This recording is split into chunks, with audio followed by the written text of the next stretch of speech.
জানেন যে ভারতের সাথে আমাদের যে বাণিজ্য সেটা ভারতের দিকেই মানে অধিক ভালো।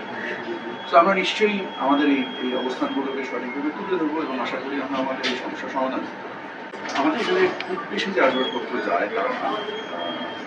আমাদের গার্মেন্ট শিল্প একটা বড় পরিমাণ এবং আপনারা নিশ্চয়ই জানেন যে এটা আমরা প্রতিযোগিতার সক্ষমতাই আমাদের রপ্তানি সো এটা দুইজনের জন্যই একটা লাভজনক প্রক্রিয়া বিষয়।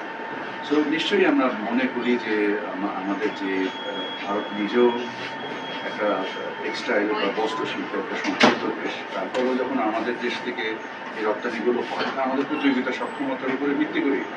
তো আমরা আশা করি যে উভয় দেশের ভোক্তা এবং উৎপাদনের স্বার্থে এটা চলমান। আমাদের প্রতিযোগিতার সক্ষমতা অবশ্যই আমাদের পরিবহন ব্যয় বা অন্যান্য জিনিস দিয়েও নির্দিষ্ট হয়। সেক্ষেত্রে আমাদের যে বিভিন্ন সময় আমরাও আমাদের কৃষিপণ্য উৎপাদন এবং ভোগের উপরে নির্ভর করে আমদানিতে বিভিন্ন রকমের বিধিনিষেধ আরোপ করি, ভারতও করি। সো এটা একটা চলমান প্রক্রিয়া, একটা বাণিজ্য ব্যবস্থাপনার একটা প্রক্রিয়া।